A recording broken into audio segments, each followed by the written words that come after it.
اور ہم نے داؤد اور سلیمان کو علم بخشا، اور انہوں نے کہا کہ اللہ کا شکر ہے جس نے ہمیں اپنے بہت سے مومن بندوں پر فضیلت دی۔ اور سلیمان داؤد کے قائم مقام ہوئے اور کہنے لگے کہ لوگوں، ہمیں اللہ کی طرف سے پرندوں کی بولی سکھائی گئی ہے اور ہر چیز عنایت فرمائی گئی ہے، بے شک یہ اس کا خاص فضل ہے۔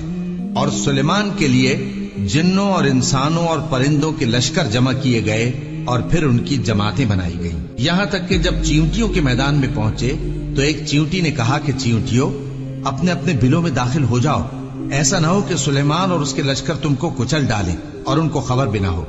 تو وہ اس کی بات سے ہنس پڑے اور کہنے لگے کہ اے پروردگار، مجھے توفیق عنایت کر کہ جو احسان تو نے مجھ پر اور میرے ماں باپ پر کیے ہیں ان کا شکر کروں اور ایسے نیک کام کروں کہ تو ان سے خوش ہو جائے، اور مجھے اپنی رحمت سے اپنے نیک بندوں میں داخل فرما۔ اور جب انہوں نے پرندوں کا جائزہ لیا تو کہنے لگے، کیا سبب ہے مجھے ہدہد نظر نہیں آتا؟ کیا کہیں غائب ہو گیا ہے؟ میں اسے سخت سزا دوں گا یا ذبح کر ڈالوں گا یا میرے سامنے اپنی بے قصوری کی واضح دلیل پیش کرے۔ ابھی تھوڑی دیر ہوئی تھی کہ ہدہد آ موجود ہوا اور کہنے لگا کہ مجھے ایک ایسی چیز معلوم ہوئی ہے جس کی آپ کو خبر نہیں، اور میں آپ کے پاس ملک سبا سے ایک یقینی خبر لے کر آیا ہوں۔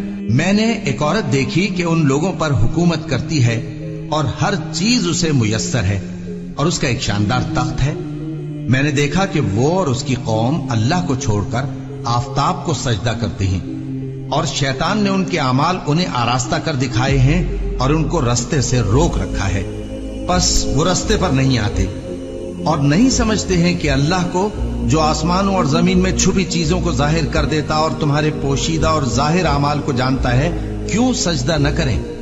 اللہ کے سوا کوئی عبادت کے لائق نہیں، وہی عرش عظیم کا مالک ہے۔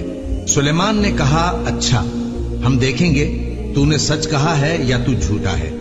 یہ میرا خط لے جا اور اسے ان کی طرف ڈال دے، پھر ان کے پاس سے ہٹ جانا اور دیکھنا کہ وہ کیا جواب دیتی ہیں۔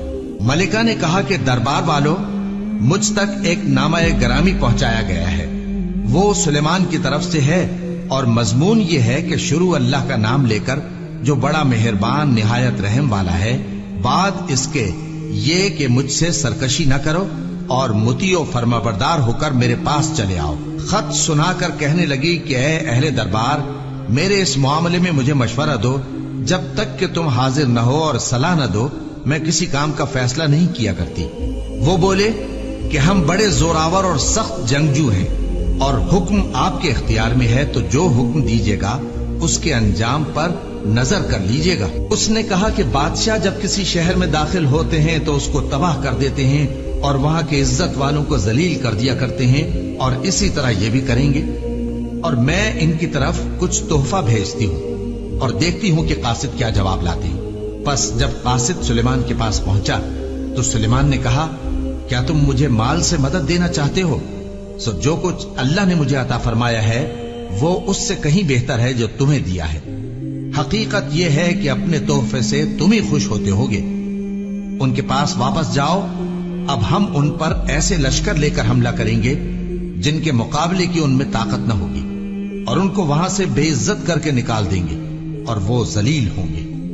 سلیمان نے کہا کہ اے دربار والو، کوئی تم میں ایسا ہے کہ قبل اس کے کہ وہ لوگ فرما بردار ہو کر ہمارے پاس آئیں، ملکہ کا تخت میرے پاس لے آئے؟ جنات میں سے ایک قوی ہیکل جن نے کہا کہ قبل اس کے کہ آپ اپنی جگہ سے اٹھیں میں اس کو آپ کے پاس لا حاضر کرتا ہوں، اور مجھے اس پر قدرت بھی حاصل ہے اور امانت دار بھی ہوں۔ ایک شخص جس کو کتاب الہی کا علم تھا کہنے لگا کہ میں آپ کی آنکھ کے جھپکنے سے پہلے پہلے اسے آپ کے پاس حاضر کیے دیتا ہوں۔ جب سلیمان نے تخت کو اپنے پاس رکھا ہوا دیکھا تو کہا کہ یہ میرے پروردگار کا فضل ہے تاکہ مجھے آزمائے کہ میں شکر کرتا ہوں یا کفران نعمت کرتا ہوں، اور جو شکر کرتا ہے تو اپنے ہی فائدے کے لیے شکر کرتا ہے، اور جو ناشکری کرتا ہے تو میرا پروردگار بے نیاز ہے، کرم کرنے والا ہے۔ سلیمان نے کہا کہ ملکہ کے امتحان عقل کے لیے اس کے تخت کی صورت بدل دو، دیکھیں کہ وہ سوج رکھتی ہے یا ان لوگوں میں سے ہے جو سوج نہیں رکھتے۔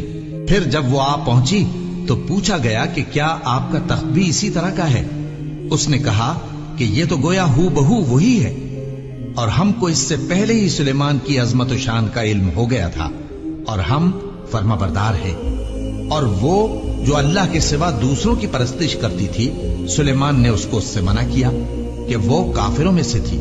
اس کے بعد اس سے کہا گیا کہ محل میں چلیے۔ جب اس نے اس کے فرش کو دیکھا تو اسے پانی کا حوض سمجھا اور کپڑا اٹھا کر اپنی پنڈلیاں کھول دی۔ سلیمان نے کہا، یہ ایسا محل ہے جس کے نیچے بھی شیشے جڑے ہوئے ہیں۔ وہ بول اٹھی کہ پروردگار، میں اپنے آپ پر ظلم کرتی رہی تھی، اور اب میں سلیمان کے ساتھ اللہ رب العالمین پر ایمان لاتی ہوں۔